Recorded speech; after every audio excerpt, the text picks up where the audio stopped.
Assalamualaikum warahmatullahi wabarakatuh. Pada pertemuan keempat ini, kita akan pelajari apa itu pointer dan struktur data dinamik.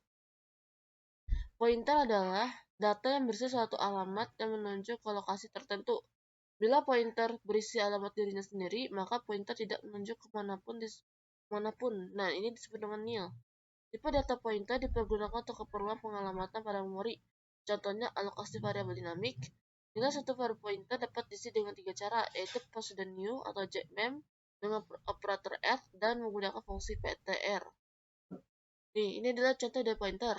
Di sini penunjuk karyawannya adalah pointernya, catatan karyawannya adalah contoh recordnya.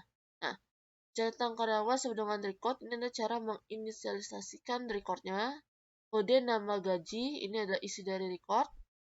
Var data karyawan sama dengan penunjuk karyawan. Berarti variabel data karyawan ini akan masuk ke pointer penunjuk karyawan.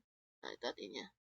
Terus variabel dinamik dapat dihapus dari heap menggunakan prosedur standar dispose dan prosedur standar mark and release. Prosedur standar mark hanya akan beri tanda saja, dan yang digunakan untuk menghapusnya adalah prosedur standar release. Macam-macam pointer itu ada lari dinamik, bentuknya seperti lari statik biasa, hanya dialokasikan ke heap dengan prosedur standar new. Yang kedua adalah data berkait. Suatu data berkait adalah suatu simpul yang menunjuk ke suatu simpul berikutnya dalam suatu urutan. Suatu simpul dapat berupa suatu data record. Suatu node minimal harus mempunyai dua komponen. Apa itu? Yang pertama itu adalah satu atau lebih field yang berisi data di daftar berkait. Dan yang kedua adalah satu atau lebih field yang berupa pointer yang menunjuk ke node lain. Field yang berupa pointer ini disebut dengan kait atau link. Terus di sini ada cara membuat data berkait. Suatu data berkait ini harus mempunyai ujung awal dan ujung akhir. Ujung awal diperlukan untuk mengetahui awal dari node, sedangkan ujung akhir diperlukan untuk mengetahui sampai di mana daftar berkait berakhir. Ada beberapa cara menunjukkan akhir. Memberikan suatu nilai data yang unik yang tidak pernah terjadi pada data sesungguhnya. Data ini disebut dengan data sentinel, dan simpulnya disebut dengan simpul boneka atau dummy node. Bila node berisi dengan data ini, maka dianggap sebagai akhir dari daftar berkait. Yang kedua, menetapkan pointer di node yang terakhir dengan nilai nil. Kata cadangan nil ini menunjukkan suatu nilai pointer yang tidak menunjuk kemanapun. Bila pointer di node ini berisi nilai nil, maka berarti merupakan akhir dari daftar berkait. Nah, mari kita mulai ke ACT kalian.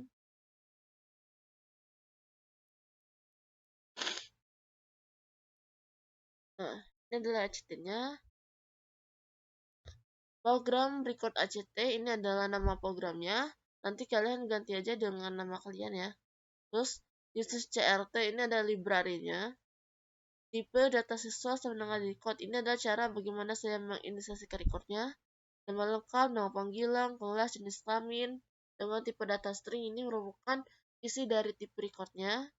Var siswa sama dengan data siswa. Berarti variabel siswa ini akan masuk ke dalam tipe record data siswa yang kita inisialisasikan sebelumnya yang ini. Nah, yang ini. Kemudian begin untuk memulai pemrograman, CLCN untuk untuk membersihkan layar. Nah, kita masuk nih siswa nama lengkap Atika Rinda. Ini artinya variabel siswa ini akan memanggil nama lengkap yang ini. Terus masukin nama lengkap yang ingin dicetak apa. Dan di sini adalah Atika Rinda. Nah, gitu. Sama seperti nama panggilan, kelas, jenis kelamin, caranya sama kayak gitu. Kemudian kita isi record, mencetak isi record tersebut dengan pertama mendengar write len. Fungsi write len untuk mencetak inputan kan. Terus sekaligus menambah baris baru. Nah, di sini kita tulis nama lengkap. Terus kita panggil nih nama yang ingin kita cetak. Di sini kan kita masukin nama Atika Rinda. Berarti yang akan kepanggil nama lengkapnya di sini adalah Atika Rinda. Read line di sini untuk membaca semua inputan yang di atas ini. And ini untuk mengakhiri program. Kemudian kita compile. Compile sukses. Kita run. Nah, ini adalah contohnya. Nama lengkap Atika Rinda, nama panggilan Antika, kelas 3I17, jenis kelamin perempuan. Mari kita kembali ke LA kalian.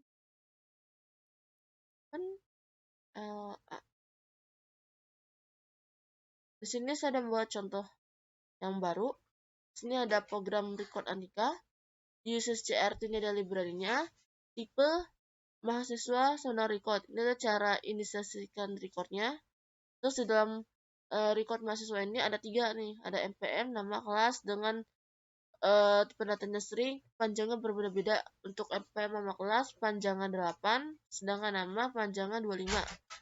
N ini untuk mengakhiri sementara program di atas ini. Terus di sini ada variabel data sama dengan mahasiswa, berarti variabel data ini akan dimasukkan ke dalam tipe record mahasiswa. Kemudian begin untuk membuat pemrograman, setelah CR ini untuk membersihkan layar. Di sini kita akan mencetak isi dari record ini.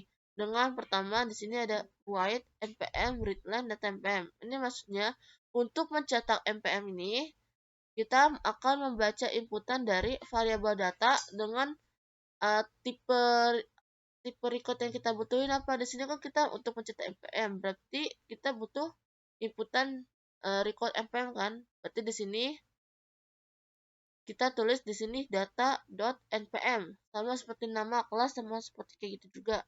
Kemudian kita bawa lagi. Nah, di sini kita akan menampilkan data yang telah dimasukkan. Pertama di sini kan contohnya kita untuk menampilkan npm. Berarti di sini kita buat stringnya di sini npm, terus panggil nih data yang ingin kita panggil. Kan di sini kita udah masukin nilai npm-nya kan. Nah, kita panggil dengan kayak gini nih, dengan memanggil yang ininya saja. Nanti hasil yang keluar adalah npm, terus inputan yang kita masukkan di sini.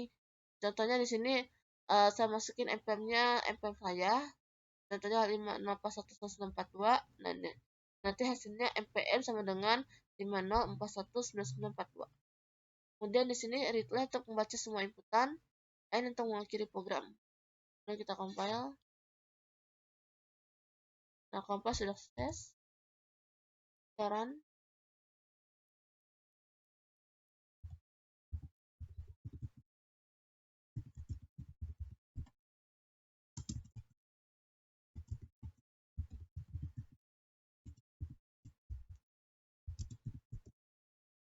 nah, ini hasilnya. Oke, sekian dari saya. Terima kasih.